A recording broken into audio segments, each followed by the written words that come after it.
오늘의 큐티 말씀은 민수기 28장, 29장 말씀입니다.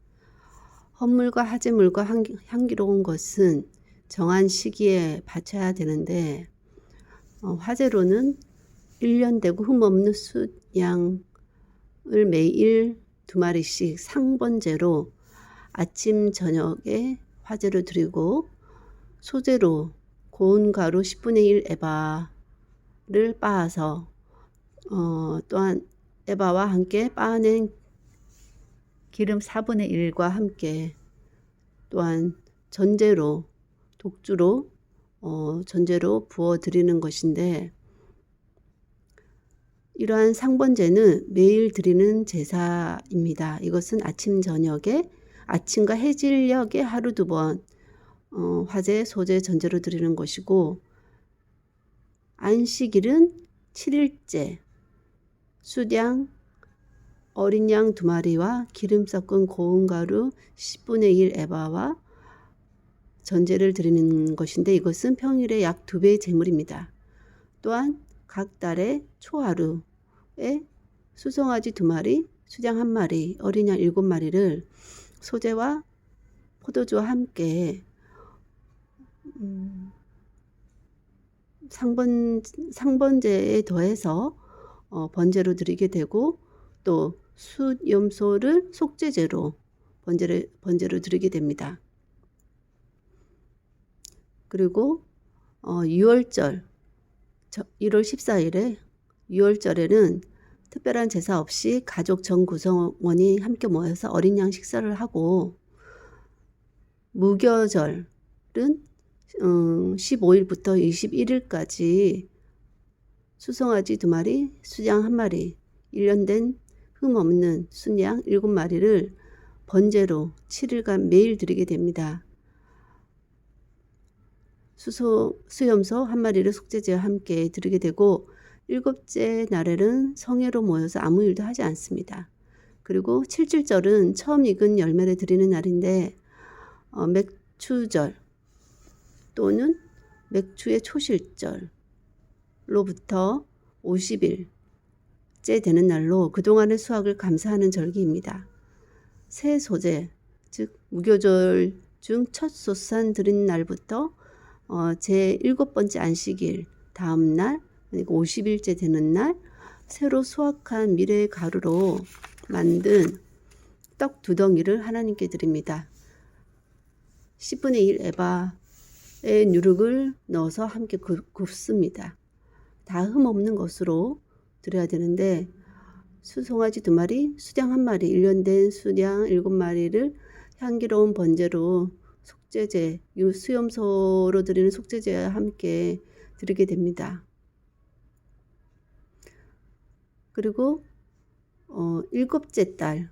초하루 1일에는 성회로 모이고 일을 하지 않습니다. 이때 수송아지 1마리, 수양 1마리, 1년 된 흠없는 수장 7마리를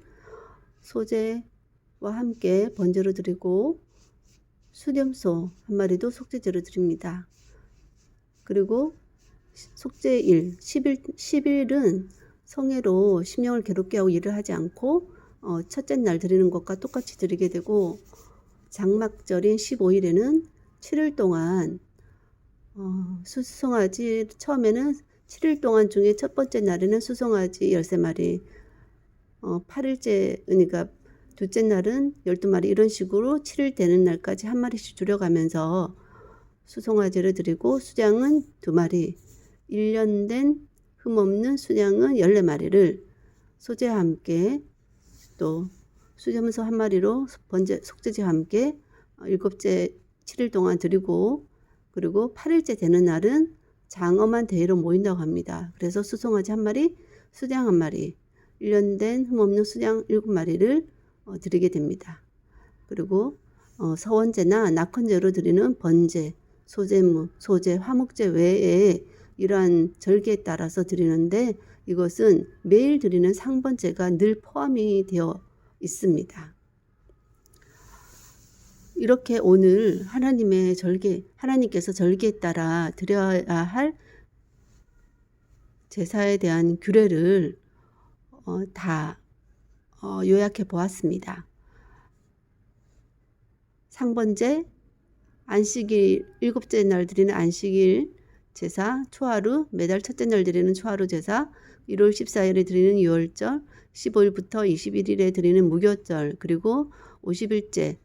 수학하고 50일째 드리는 7.7절, 그리고 일곱째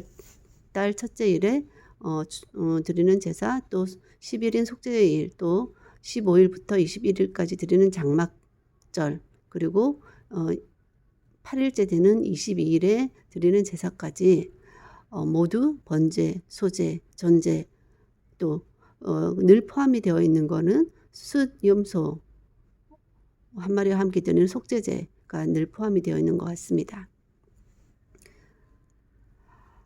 하나님께서 절기에 따라 원하시는 제사와 제물의 수량, 종류,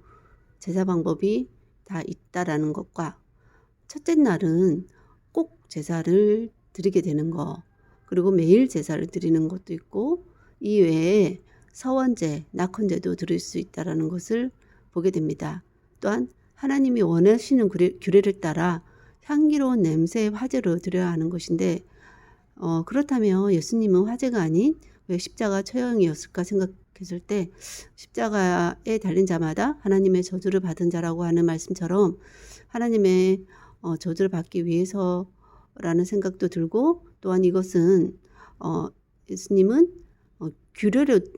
규례대로 드려지는 제사가 아니기 때문에 굳이 화제는 아니었다라는 생각이 개인적으로 듭니다. 그렇다면 하나님께서는 왜 제사를 원하시는가 했을 때 하나님과 교제하고 소통하고 하나님의 임재를 경험하기 위해서라는 생각이 들고, 지금은 이러한 제사, 하나님이 원하시는 오늘날의 제사는 제사의 모습은 무엇일까 했을 때 오늘날 있는 절기가 아닌가라는 생각이 듭니다. 제사의 궁극적인 의미가 하나님과 교통한 친밀이라면 오늘날에는 다양한 방법으로 이루어지지만 그래도 원하시는 형식, 절차가 있을 듯하고, 기본적으로 교회에서 공식적으로 드려지는 형식인 예를 들어 성찬식이나 부활절, 추수감사절 등등의 그런 정해진 형식에 위배되지 않게 마음을 다해서 참석하고, 더해서 개인적으로 서원이나 낙헌, 이 낙헌은 자발적으로 즐거운 마음으로 축복받을 것을 염두에 두지 않고 드리는 그 낙헌제라고 하는 것이고, 또한 감사, 이것은 받은 축복에 대한 감사로 드리는 제사도 있어야 할 것이라는 생각이 듭니다. 이 개인적으로 드리는 제사에도 물질 더하기 마음이 있어야 되는데 아무래도 물질이 있어야 제사라는 의미가 더한 것 같고, 물질이 드려지지 않으면 그냥 기도가 아닌가 하는 생각이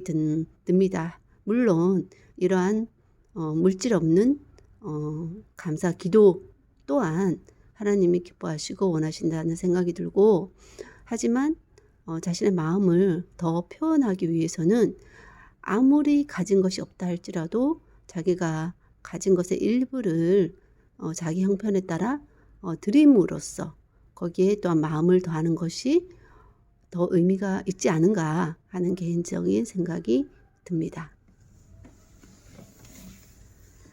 하나님, 오늘은 하나님께서 원하시는 제사에 대해서 성경에 알려주시는 제사의 모습들을 보게 됩니다. 어떤 날에는 하루 종일 제사를 드려야 하는 그런 날이 있을 수도 있고, 어떤 날은 그냥 상번제로 드리는 아침 저녁으로 어린 양 한 마리씩만 드리는 그런 간단한 제사를 드리는 날도 있을 것 같은데, 어떤 날이든 간에 매일매일 하나님을 생각하면서 교제하는 것이 무엇보다 중요하다는 생각이 들고, 아침으로 또한 해질 때쯤에 늘 하나님을 묵상하면서 감사로 또 작은 정성을 드릴 수 있는 그런 매일의 일상이 되어야 할 거라는 생각이 들고, 또 특별한 날에는 또 특별히 하나님께 또 정성을 다하여 마음뿐만 아니라 매일 마음을 드리는 것은 기본적으로 365일 하나님을 묵상하고 마음을 드리는 것은 당연한 것이고 이것에 또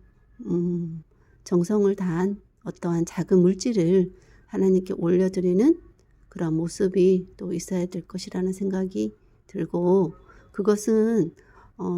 강제로 하는 것이 아닌 우러나온 마음에서 드려야 할 것이고, 어떤 면에서는 하루를 살게 하시는 또 하나님께 감사하는 마음으로 당연히 드려야 되는 부분들이라는 생각이 또한 듭니다. 이러한 모든 제사나 모든 절기들을 통해서 무엇보다 중요한 것은 그 형식만 있는 것이 아니라 마음이 늘 함께 가야 된다는 거 잊지 않고 하나님께 드려야 하는 모든 절기 가운데 하나님 원하시는 절기대로 규례에 따라 드려지는 것뿐만 아니라